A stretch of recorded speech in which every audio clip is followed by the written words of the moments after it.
from a different Imam. This time we're going to listen to what Imam Sadiq alayhi salam said. Salawat ala Muhammad wa ala Muhammad. Salawat ala Muhammad wa ala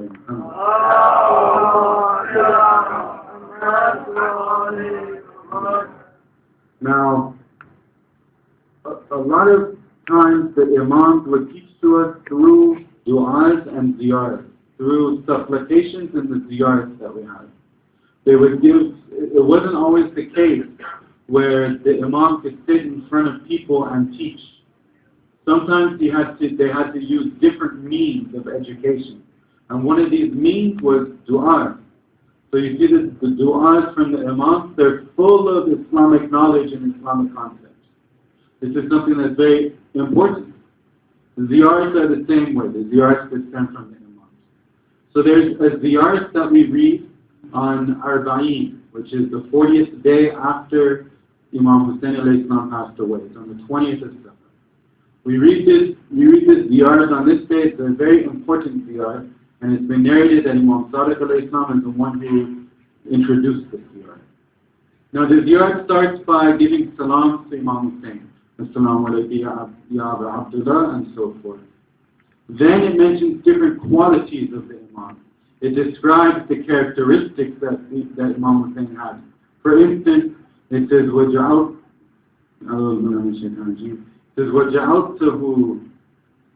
سَيِّدًا مِنَ السَّادَاتِ وَقَائِدًا مِنَ الْقَادَاتِ. When we ordained you, we made you as Sayyid, the master of the masters, and a leader of the leaders. This is a quality that the Imam. Then after that, it mentions a few reasons of why Imam Hussein alayhi salam stood up. A few reasons why Imam Hussein alayhi salam decided to sacrifice himself and his family. One of them is this, and I'll read it. It says, لِيَسْتَنْقَذُوا عِبَادَةَ مِنَ الْجَهَالَةِ وَحِيرَةَ الضَّلَالَةِ. It says, in order to save your worshippers from ignorance and misguidance. Right? So this is the reason today. To stand up to fight ignorance and misguidance. This is one of the reasons why Imam Hussein alayhi salam stood up. It's one of the reasons why Imam Hussein alayhi salam gave his life.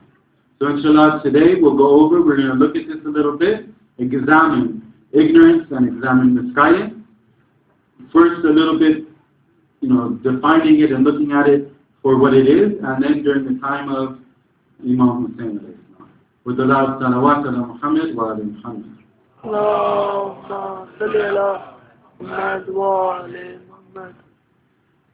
Usually as the nights progress, the salawats get louder and louder. Salawat ala Muhammad wa ala Muhammad.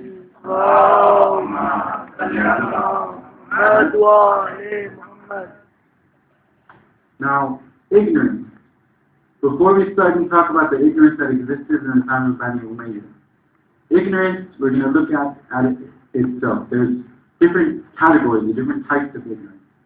One type of ignorance is ignorance about a law, about a ruling. Another type of ignorance is ignorance about a subject or about an instance of the ruling.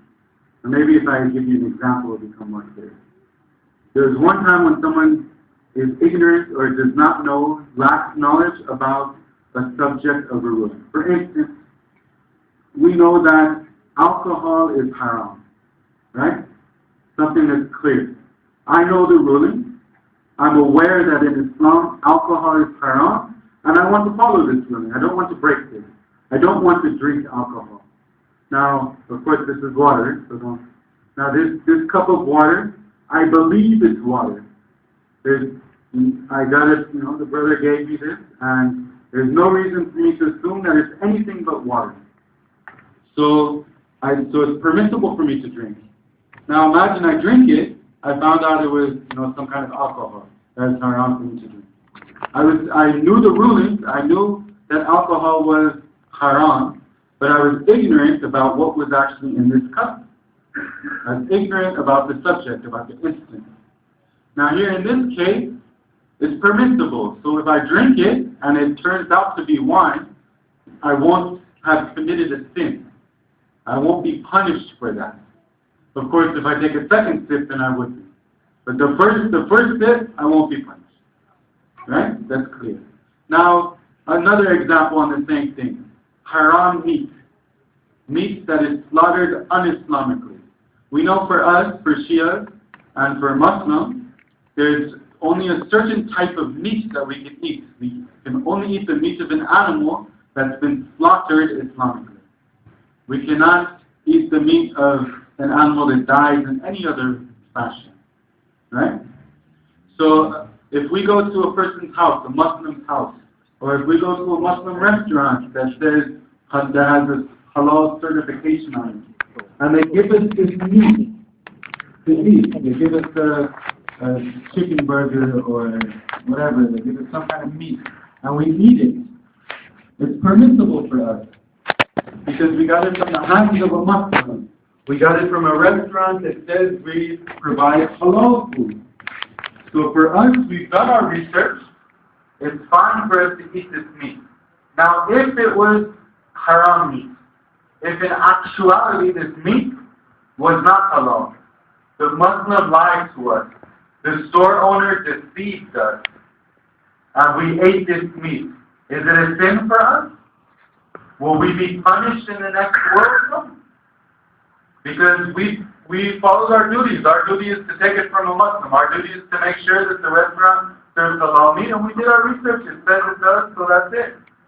So we're not going to be punished for it. We know the ruling. We're aware that it's haram to eat meat that is slaughtered in any other way than the Islamic slaughtering fashion. We're aware of the ruling, but we were ignorant about this piece of meat. We thought it was halal from the correct meat, but we were mistaken. In this case, we won't be punished. Now, on an akhlaqi point, there's two differences of opinion amongst the ulama regarding this. Some ulama, which I tend to agree with, they say that not only will you not be punished, it won't have any negative effects on you as well.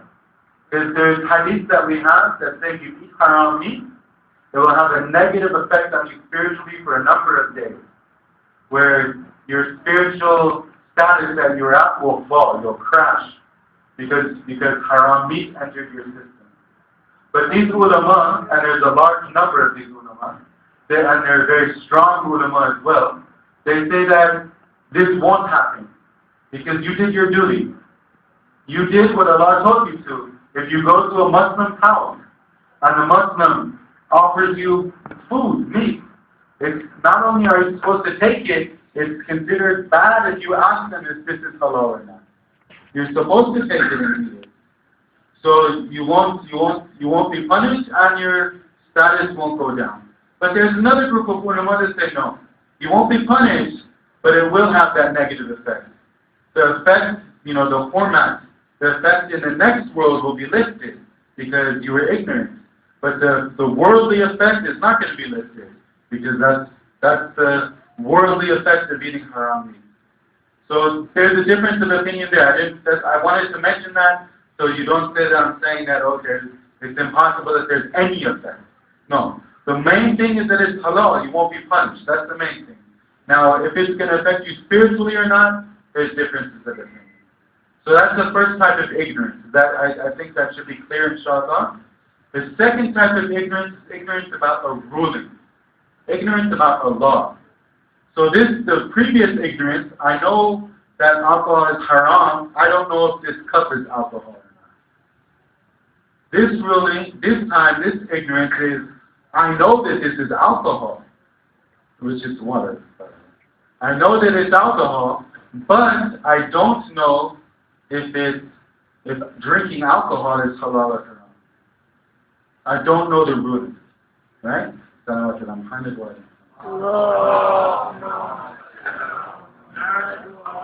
Now, that's the second type of ignorance. Now, with this ignorance, it's different. The first type of ignorance is always permissible, never punishment. This type of ignorance, when you're ignorant about the ruling, there's two categories again. There's a condition here. You might be punished, you might not be punished. If you have the means to learn and to figure out what the ruling is, so if you had access to a scholar, you could have asked them, is drinking alcohol haram in Islam or not? Or you could have went on the internet, or you could have read books, you could have read the Quran, because it's in the Quran, it's so clear.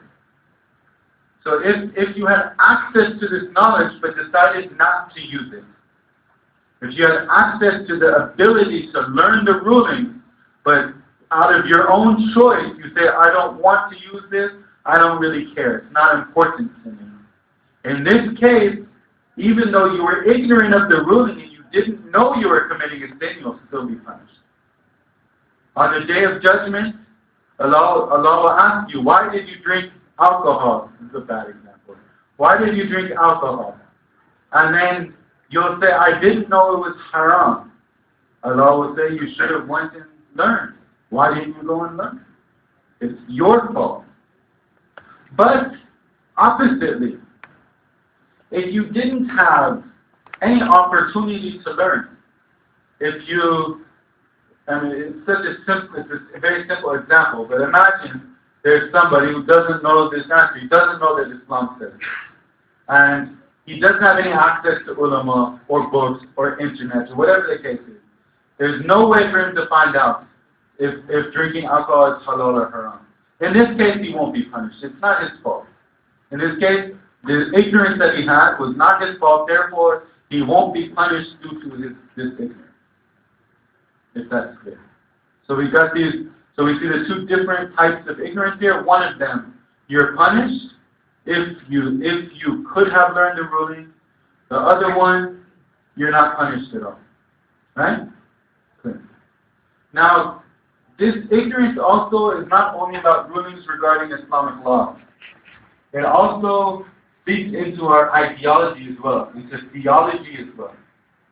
So, as Muslims, we're commanded to have the correct theological beliefs.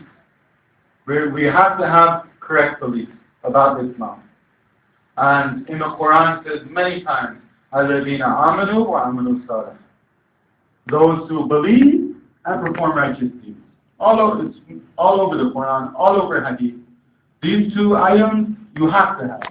You have to have correct beliefs and you have to perform righteous deeds. Now that means if you're ignorant about a belief, if you don't know that Allah is one, for instance, or you don't know about prophethood, you don't know is a prophet higher or an imam, you don't know who the 12 imams are, there's a million things you can point out in our theological beliefs.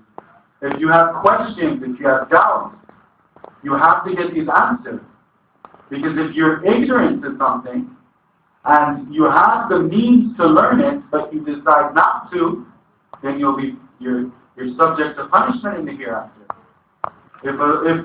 If you had a doubt about the existence of God, for instance, you didn't know how to prove it. You had a doubt about the prophethood of Muhammad sallallahu alaihi wasallam. That's why. You had a doubt about the imamat of Imam Ali alayhi salam. You had a doubt about the validity of the Quran. You had a doubt about the hereafter. Whatever the doubt is, if you don't go search, if you don't look into it, if you don't try to answer this doubt, then you will be subject to punishment hereafter, because you'll have incorrect beliefs. Now, also having a doubt is something not to be ashamed of. A lot of people have doubts. Doubts come in people's minds, they come and go. Everybody, except for the imams, of course. But everybody has, at some point in their life, had a doubt, had a thought run across their head. That happens. Nothing to be ashamed about, nothing to try to hide. Rather, you should try to look for the answer. Try to ask people, ask scholars, you read books, try to find it. That's important. Now, that's if you have the means to learn. What if you don't have the means to learn? There's an example that they give always about people who are in the Amazon jungle or in a jungle somewhere. that they're not literate, they don't have access to internet, books, other people. They're just in the village by themselves, and that's it, in a tree house or something.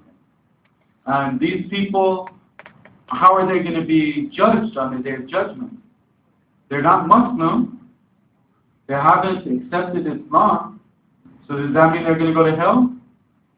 But they've never even heard of Islam. And not only haven't they heard of it, there is no way for them to go out and find it. They're completely oppressed in this area. So what happens to them? In our theological books, we say no, they're not going to go to hell necessarily. These people, they'll be judged in accordance to two things. Number one, their fitrah. Allah has given a fitrah, a divine conscience, if you will, as a weak translation of that word. But has given us this ability to decipher between right and wrong in some areas. So if the person lived in accordance to this divine gift, then he wouldn't be punished. The second thing is knowledge, what he knows. If he knew it was bad to steal, for instance, but he stole anyway, then he should be punished.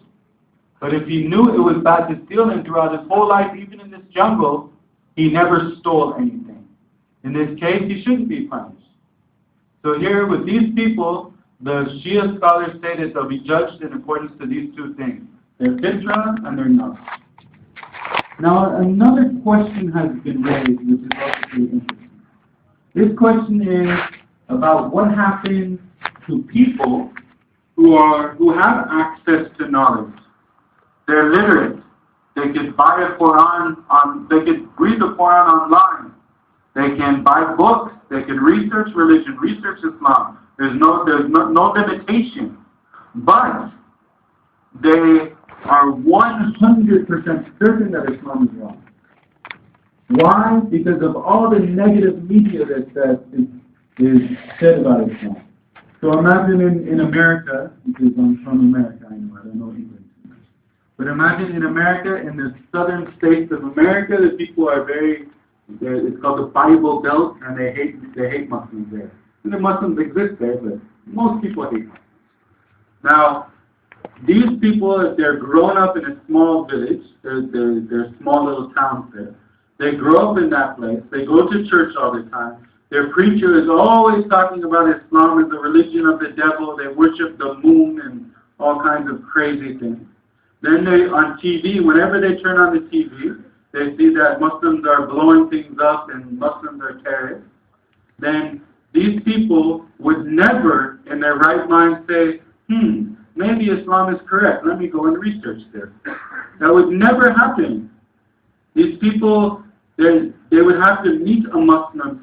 Something would have to happen that would show them that everything they've been taught in their whole life has been wrong, for them to even think about looking into what Islam actually says.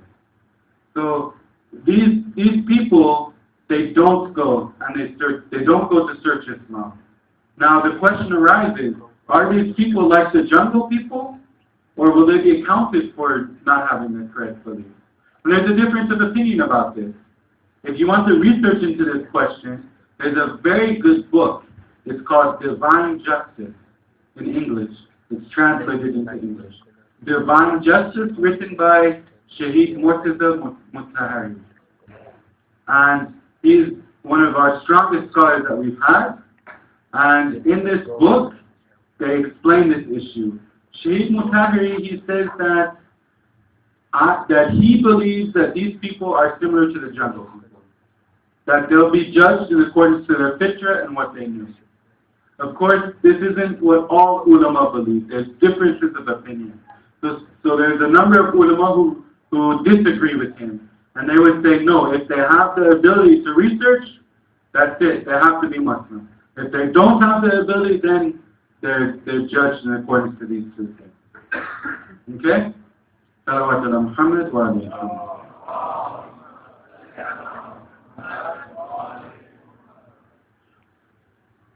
Now, let's take a look back into history. Let's look at the state of the Umayyads.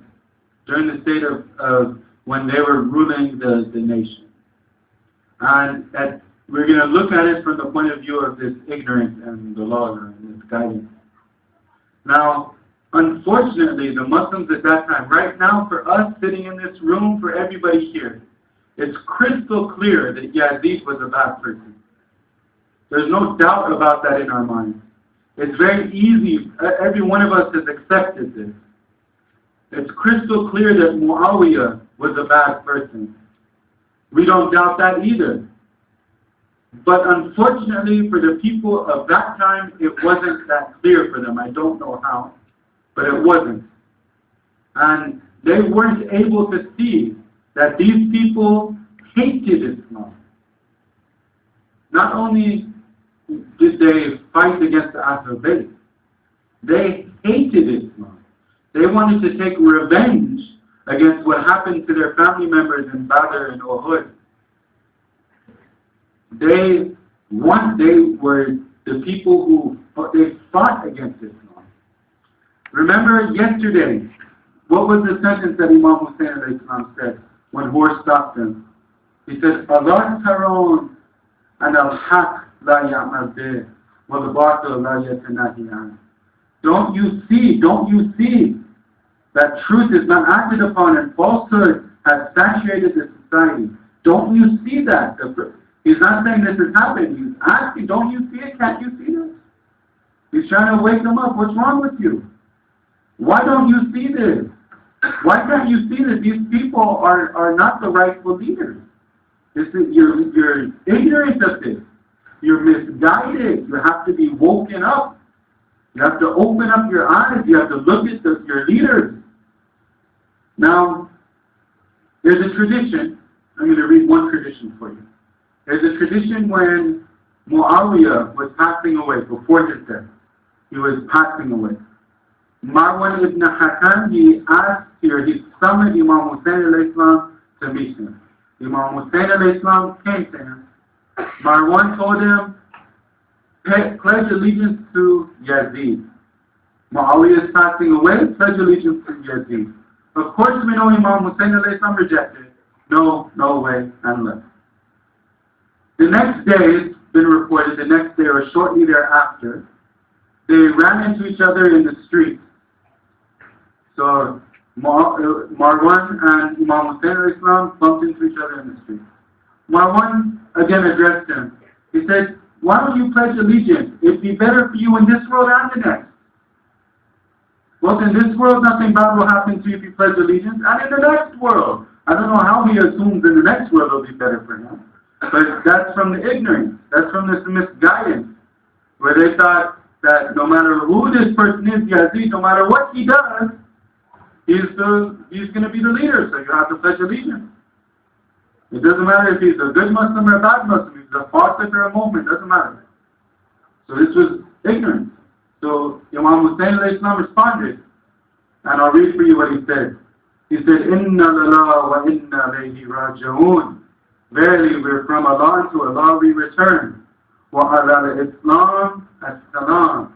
And to Islam we would have to say Salaam alaikum. We'd have to say Khurafis. That's it. No more Islam.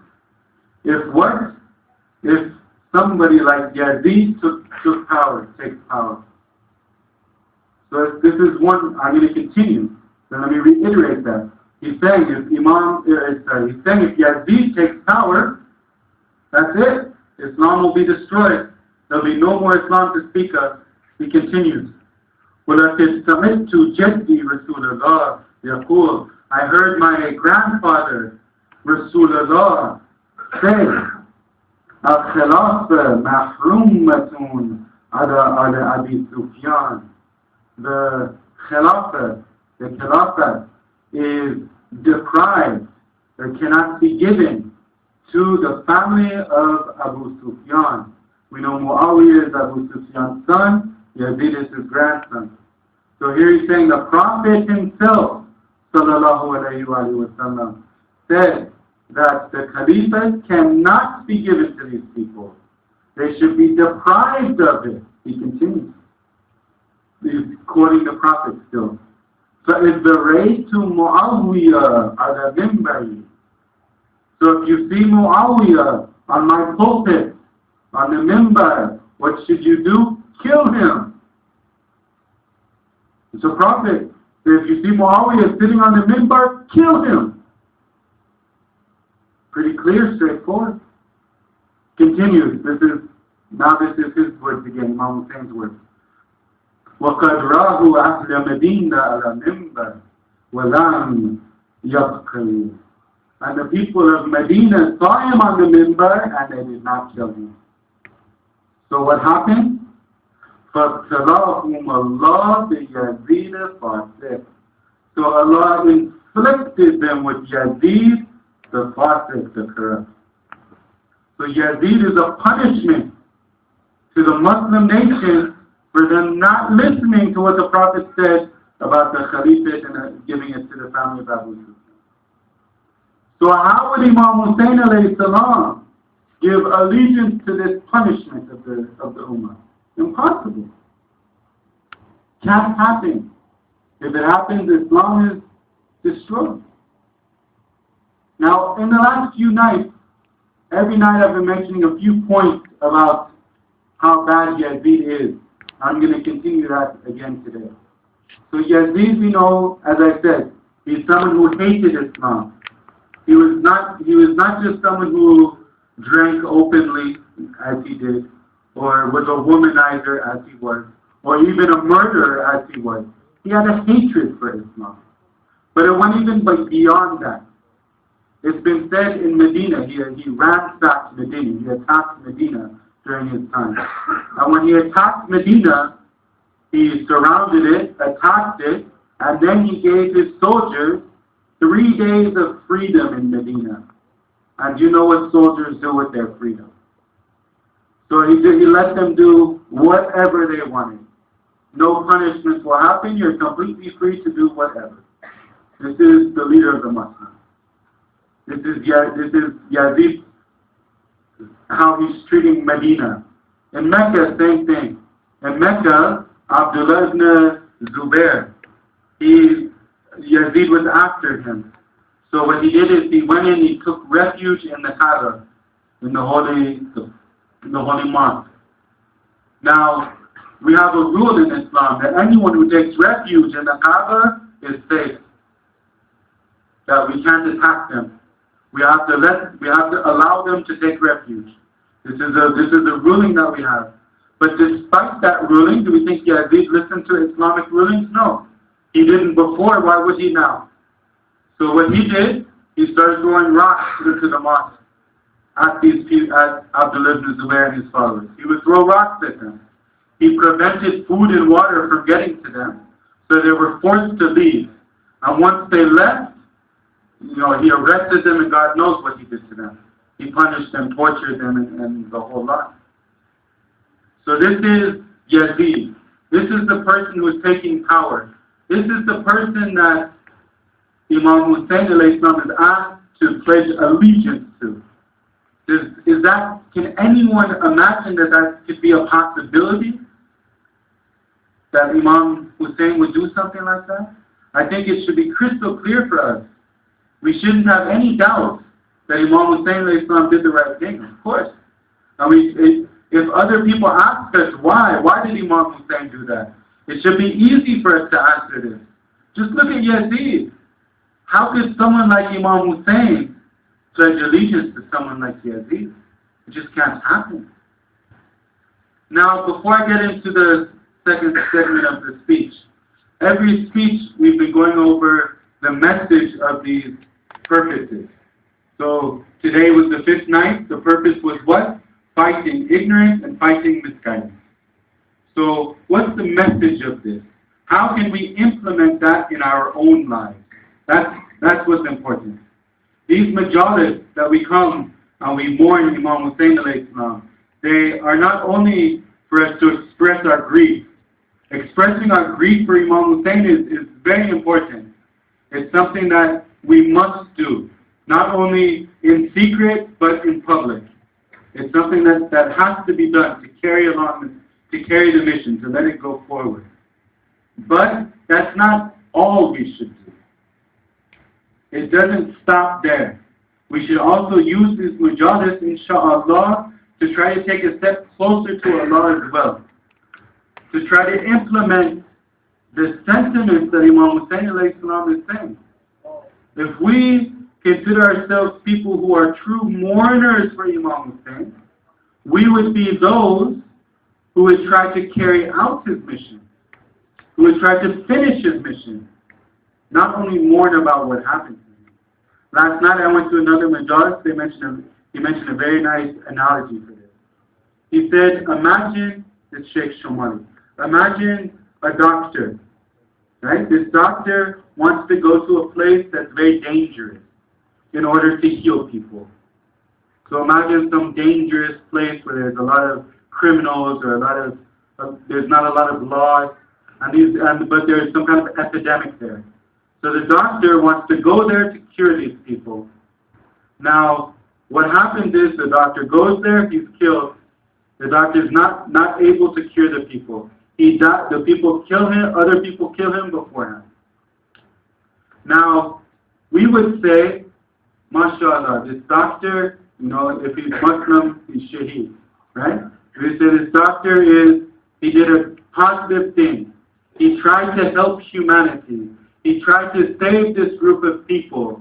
We should mourn him, right? We might even go to the place where he died and make a little, shrine. Not a shrine like the imams, of course, but we'll make something. Plant a flower or something to remember him by. But what would be the best way of mourning? Would it just be going there once a year and remembering the sacrifice that he made in order to save this group of people? Or would it be trying to ourselves go and save them? So not only do we go and we mourn for what happened to this doctor, but we take it a step further and we go and try to continue this doctor's work. We try to finish what the doctor was after. With Imam Hussein alayhi salam, Bilal Tashbih, it's the same. Imam Hussein came, he rose up, not for nothing. He had a mission. He had a purpose. And these purposes were going over night by night. If we consider ourselves the true mourners of Imam Hussein alayhi salam, if we consider ourselves the true Azadaran of our Abdullah, then not only do we shed tears, not only do we beat ourselves, not only do we attend the majalis, but we also try to carry out his mission. We try to do the things that he tried to do. And one of them is to fight ignorance and fight misguidance. So today, how we can implement that in our lives is clear. We should try to wake the Muslim Ummah up. Right now, Muslims are sleeping. We have to wake them up. But first we have to wake ourselves up, because we're also asleep. At least, maybe I'm asleep, maybe not you. But we have to wake ourselves up, inshallah. And how to do that? One of the methods is to alleviate ourselves of this ignorance, to gain knowledge. It's easy for us to gain knowledge. A lot of us study, go to university, go to college. A lot of us, in our professions, we have to learn things in order to move forward. We learn things all the time. Every day we learn something. We just have to make an effort to learn something about Islam as well. We can't think that we know everything. We can't think that, I've been attending majalis for 50 years now, and I know everything there is to know about Islam. There's nothing I don't know. So there's no need for me to pick up the Quran and read it except for Sabah. There's no need for me to read an Islamic book to see what Islam says about a certain issue. I know everything. We should not have that opinion. Let's just look at the Maraja for 1 second. A Marja is someone who has studied Islam his whole life. To reach the level of Marji'iyah is something that's very difficult. At a young age, usually at around 13 years old, they enter the Islamic seminary. They study Arabic grammar for 3 years. They study, the preliminary studies of Islamic jurisprudence and many other subjects for 7 years. That's 10 years they're studying this. Then after the 10th year, they start what's called Dars al-Kharij. They start what's called, it's the highest level of Islamic learning. And they stay in that, studying that for 15 years, 20 years. And then they start teaching it themselves for another 15, 20, 30 years. They've been studying, then by the time they're 60, 70 years old, people might consider them the most knowledgeable and they might become a marja. 70 years old, from 13 to 70 they've been studying. That's almost 60 years of studying Islam. And after that, they still change their minds every once in a while. You'll see when if you follow a marja, if you have this Tozi Masail from 10 years ago and you have it 10 years later to new print, you'll see that there's a few changes in there. There's maybe something that was etiyat to wajib became wajib. Maybe something that was mustahab became makruh or haram. Whatever. There's small little changes.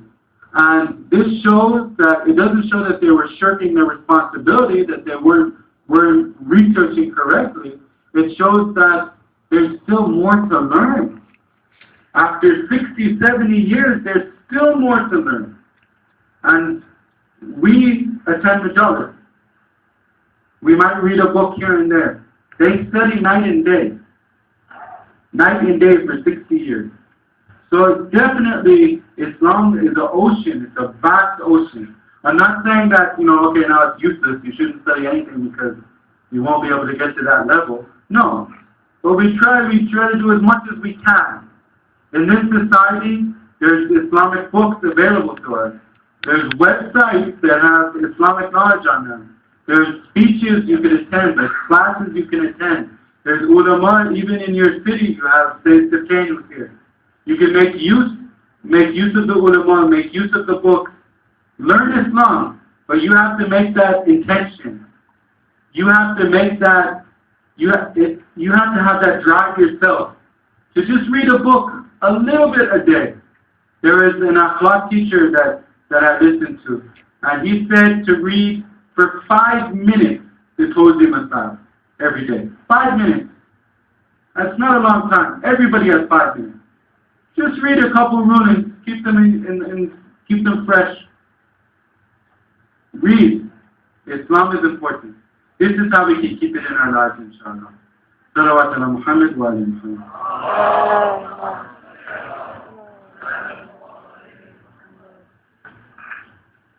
Now tonight, we want to remember another important person. We want to remember Khur Ariyahi. This person, why is he special? What's different about him? Why do we decide to speak about him? He's someone who came to Karbala differently than the rest.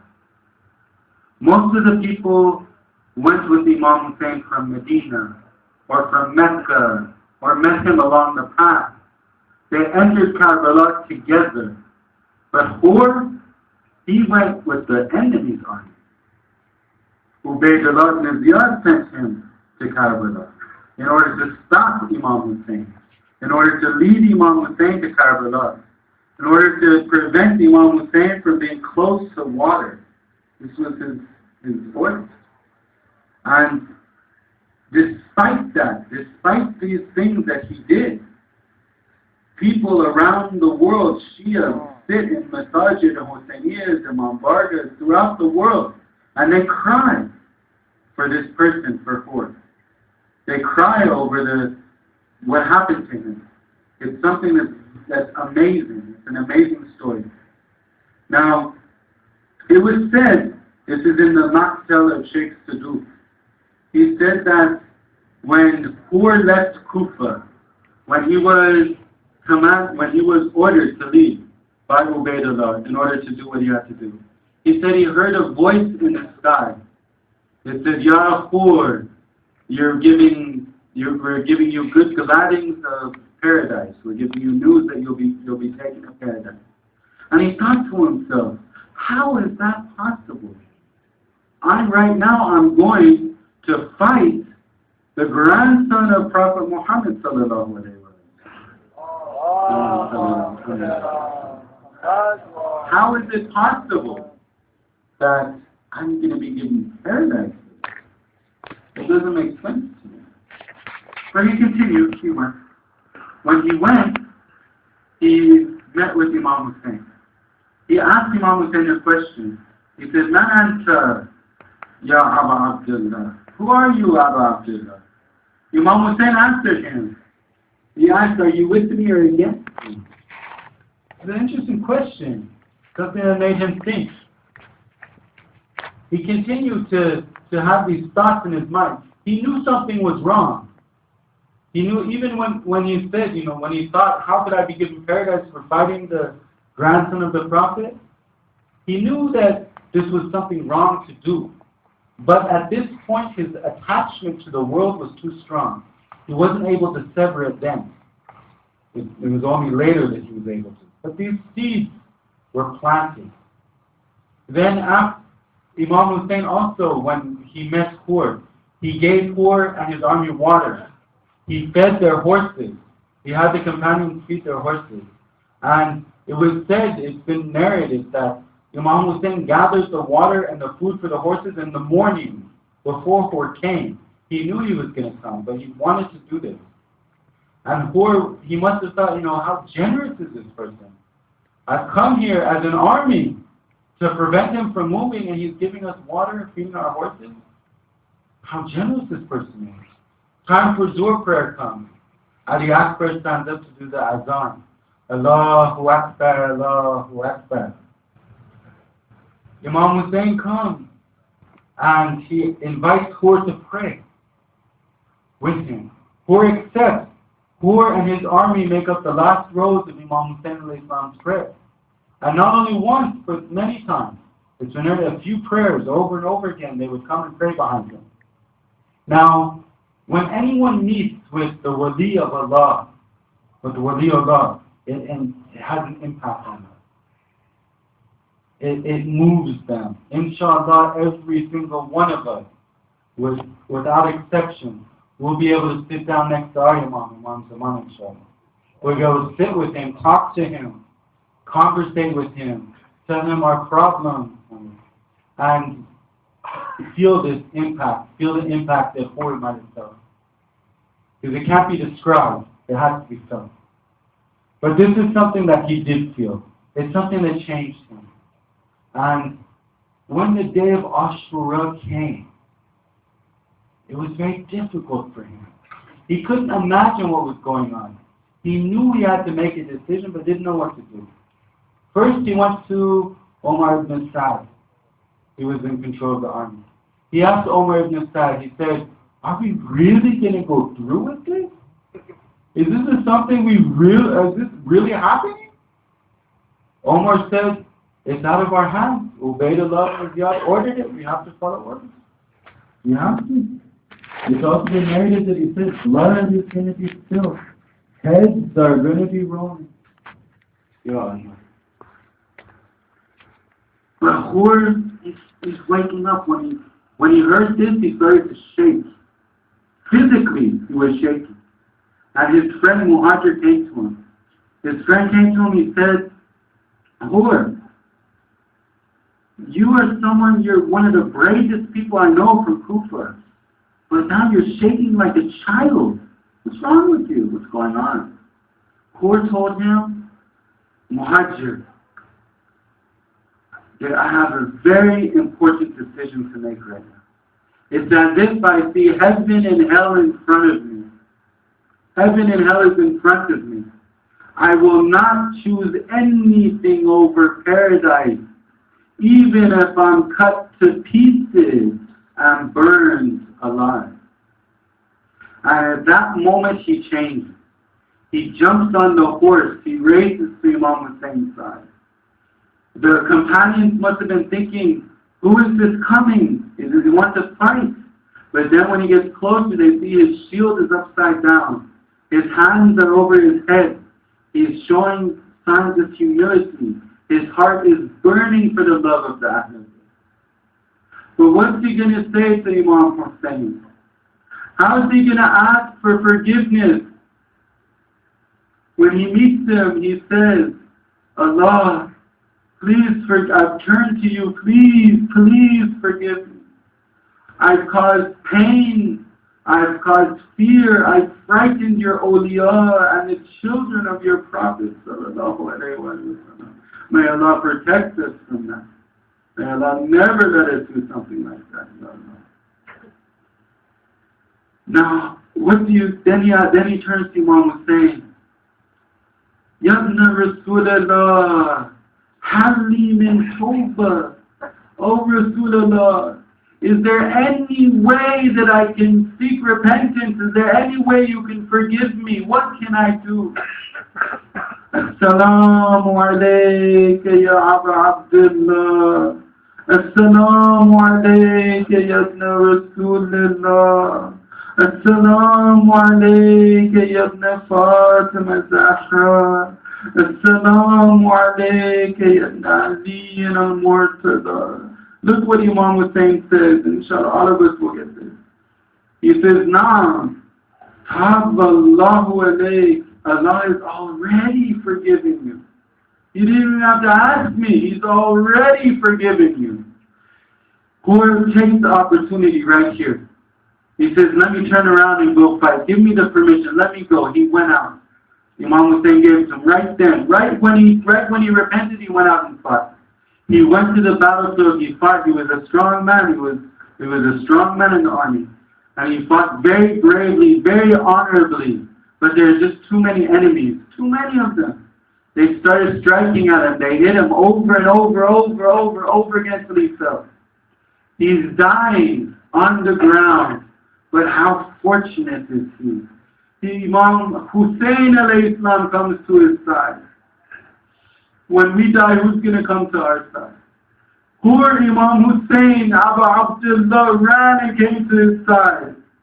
He tells him, he put his hand on his head, he wiped off his blood. He said, Bakhin, ya Khur, congratulations, ya Khur, congratulations.